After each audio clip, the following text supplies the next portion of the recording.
It has been really cool this year on the All-Star Saturdays to have all the Marlin All-Stars come back, not only hand out their bobbleheads, autograph many of the bobbleheads, and we saved the best for last. The skipper of the '97 World Championship team, Jim Leyland, joins us now. Skip, thanks for coming. Thanks for coming out here to left field. We have a unique perspective tonight. It's nice. It's really nice. It's a nice ballpark. As I said, we were talking earlier. I managed here with the Tigers. Didn't do very well. We got swept 3 straight games, no hitter at the end of the season, but it's gorgeous. Really a nice venue. Justin Bour, JT Realmuto, and Danny Echeverria coming up. So let's turn the clock back to 1997. I mean, it's still a young franchise. 93 was the first year. At what point of the season did you realize you had something special and you really had a shot? Well, to be honest with you, in spring training, I knew we had something going. I know that sounds corny, and it was just freaky in spring training. I want to say we were 25-6 or something like that. It was an unbelievable record in spring training, and the guys started to mesh pretty good. And I knew that we had a good team. Did I know we were going to win? Absolutely not. But I knew that the Marlins had a chance to have a good year, and I knew it in spring training. 3-0 to Bour. Aaron Blair into the second inning. And it wasn't an easy road through the postseason. No. Obviously, you had the Atlanta Braves in the same division, and they won the division. You were the wild card team. That's correct. And, you know, it's funny because actually we won 2 games that Greg Maddux started. We won a game that John Smoltz started. We won a game that Tom Glavine started. So it was not an easy road to the World Series. That's pretty impressive. Yeah. Those guys were dealing back in those days. They were dealing. And it was pretty impressive to beat that group. And like I said, Jeff Conine is still working with the Marlins. Got a big hit against Maddux to win the one game 2-1. You guys went through San Francisco before you got to Atlanta, right? No, San Francisco. Yes, that's correct. We played San Francisco in the divisional series, and then we went to play the Braves after that. And you faced one of your former players there in Barry Bonds. That's correct. We did, and I'll never forget because we won the one game. It looked like we had a guy who was going to be out at the plate, and the ball hit the pitcher's mound and bounced straight up in the air, and the guy slid in safely. I'll never forget it. Dusty Baker was really upset about it, and I don't blame him. It was just one of those freak plays. But we swept the Giants 3 straight. Yeah, you did. What I mean, when you see Barry in the dugout now, did you ever think he would make that progression back into the game as a coach? I didn't know if he would or not because things were easy for him. I mean, he was so good, and sometimes those kind of guys have a tough time coaching. He was such a good hitter. You know, it's hard to teach how good he was. So I wasn't sure about that, but I talked to him this winter. I was with him at a function, and he's into it, and he likes it. He enjoys it, and obviously he does know a lot about hitting. But do you think the fact that his dad was a hitting coach actually helped him make that transition? Because his dad did a lot of work with him. His dad was there. You know, I remember seeing him writing down, logging his at-bats for Barry early in his career. No question about it. I'm sure he had a huge influence on him, and I'm getting good vibes that the players here really like him and they enjoy working with him, enjoy listening to him, you know, and a lot of great experience. And you know, he's one of the few guys that I ever saw that could take that fastball inside way in tight and hit it down the right field line, keep it fair. Most guys hit that ball foul. He was just one of those special hitters. He saw the world through a different set of eyes.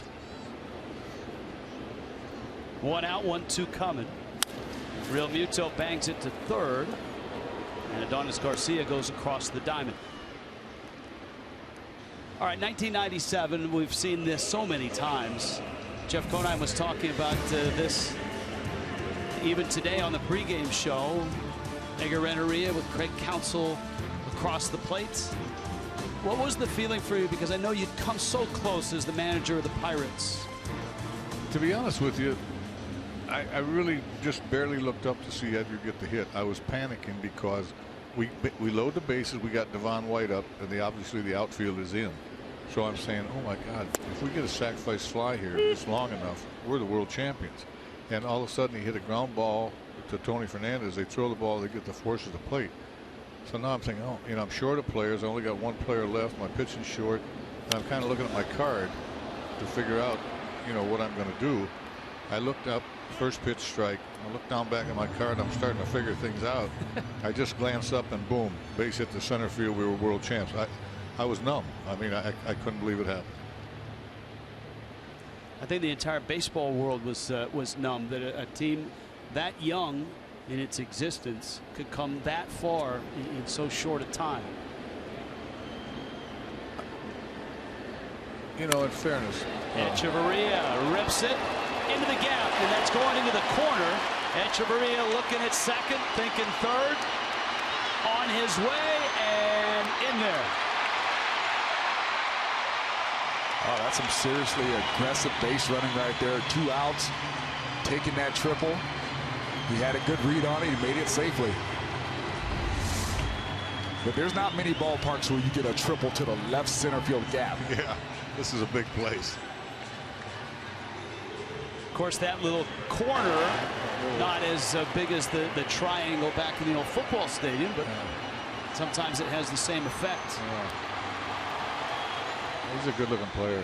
I see the Marlins a lot. I see him in spring training, and they really have some good-looking young players.